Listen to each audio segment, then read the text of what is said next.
teman-teman, Assalamualaikum warahmatullahi wabarakatuh. Bertemu lagi dengan saya Vivi dalam membahas statistika.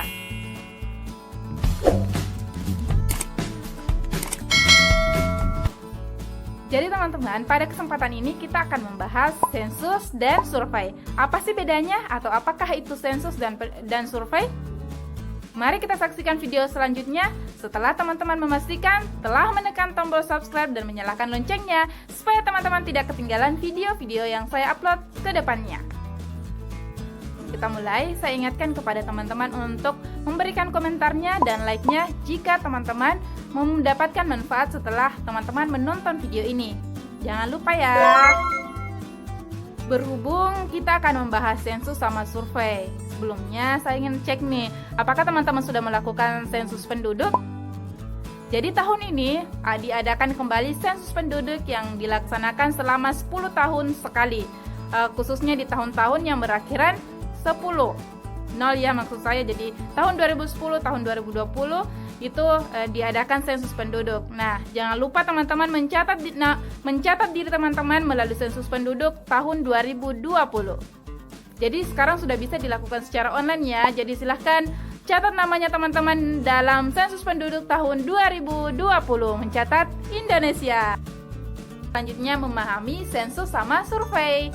Nah, untuk memahami saya punya contoh kasus seperti ini. Kita punya satu baskom besar biji-bijian. Ada kacang hijau, kacang kedelai, kacang tanah, sama jagung. Nah, teman-teman diberikan instruksi seperti ini. Berapa biji jagung, biji kacang kedelai, kacang tanah maupun kacang hijau di dalam baskom tersebut.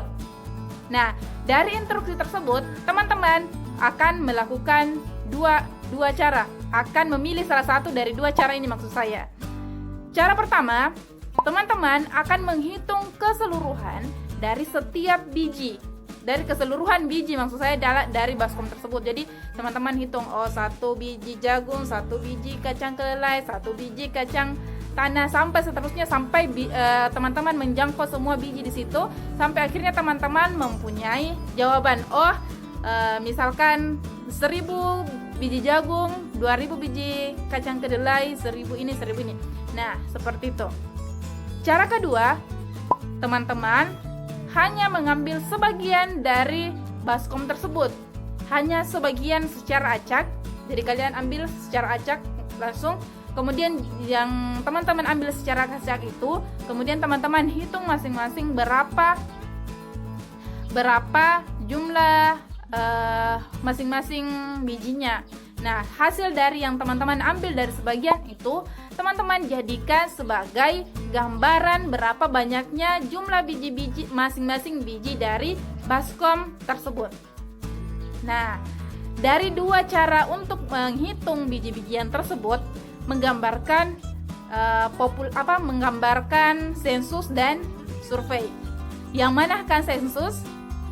Jadi, sensus itu yang cara pertama, yang menghitung satu persatu dan akan menjangkau keseluruhan isi baskom. Sedangkan survei yaitu menghitung hanya sebagian yang telah diambil dengan cara acak. Seperti itu.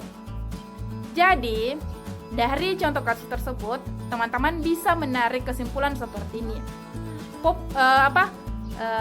Survei erat kaitannya dengan penarikan sampel. Dan sedangkan sensus erat kaitannya dengan populasi.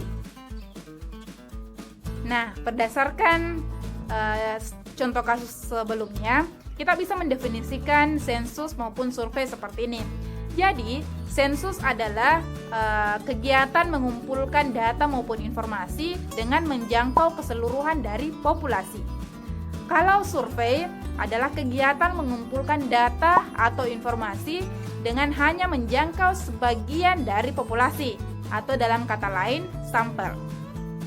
Kan mudah. Jadi teman-teman sudah memahami apa itu sensus maupun apa itu survei. Nah, selanjutnya kita akan melihat kekurangan dan kelebihan dari sensus maupun survei sebagai berikut. Oke, kita mulai dari kelemahan sensus. Yang pertama, biayanya sangat mahal. Ya, sudah jelas karena subjek dan objek penelitian populasi. Kemudian yang kedua, non-sampling errornya lebih besar seperti konten error, terlewat atau terhitung ganda. Yang ketiga, cakupan variabel terbatas karena mempertimbangkan keterbatasan jadwal sensus. Ini berkaitan dengan waktu. Kemudian yang keempat, kesalahan sulit diperbaiki. Jadi kita sulit mendeteksi di bagian mana kita memiliki kesalahan dalam proses pengambilan data. Oke, selanjutnya kelebihan sensus. Di sini ada 3 ya yang saya tulis. Yang pertama, hasilnya lebih akurat karena bukan merupakan estimasi. Yang kedua, terbebas dari kesalahan sampling karena kita langsung menggunakan populasi. Yang ketiga, hasil sensus dapat digunakan sebagai kerangka sampel induk untuk kegiatan survei. Oke, kelemahan survei. Di sini ada 3 ya. Yang pertama, hasil dari survei merupakan estimasi, berlawanan dari kelebihan dari survei tadi. Yang kedua, pengambilan sampel memerlukan kerangka sampel. Untuk membuat kerangka sampel dibutuhkan biaya yang besar, seperti penentuan sampel maksud saya. Terdapat kesalahan sampling. Nah, kesalahan sampling ini bisa jadi dalam proses penentuan sampel atau pengambilan sampel yang tidak representasi dari populasi. Oke, kita melangkah kelebihan survei. Yang pertama, biaya yang digunakan untuk survei lebih hemat dibandingkan sensus. Ya, sudah jelas karena dia hanya sebagian dari sensus. Kemudian yang kedua, hemat waktu dan tenaga. Jelas semakin sedikit yang kita awasi, maka semakin sedikit waktu dan tenaga yang diperlukan. Kemudian yang ketiga, kegiatan survei lebih mudah diawasi. Jelas juga ya karena jumlah sampel lebih kecil dari populasi. Kemudian yang keempat, sampling error cenderung lebih kecil. Maksudnya karena jika kita menentukan sampel, otomatis kita mampu mengawasi dengan mudah karena cakupannya lebih kecil dari populasi. Nah, yang kelima, cakupan variabel data yang dikumpulkan bisa lebih luas karena itu tadi berlawanan dari sensus karena jumlah yang diawasi di sini lebih kecil sehingga kita bisa memperbanyak variabel data yang dikumpulkan. Kemudian yang keenam, kesalahan dapat diatur dan diukur. Sama tadi penjelasannya karena jumlahnya sampel. Sudah kita berbicara tentang sensus maupun survei pada kesempatan kali ini. Jika teman-teman masih punya pertanyaan tentang sensus maupun survei, silahkan simpan di kolom komentar. Saya sangat bahagia jika teman-teman menyempatkan menuliskan komentarnya di kolom komentar saya. Dan apabila teman-teman benar-benar mendapatkan manfaat dengan adanya video ini, silahkan berikan like-nya maupun komentarnya. Dan jangan lupa dibagikan kepada temannya teman-teman. Seperti itu, supaya banyak orang yang menyaksikan video ini dan banyak orang yang kemudian tahu apa bedanya survei maupun sensus. Selesai sudah kita membuat video kali ini. Jadi semoga videonya bermanfaat. Itu dari saya.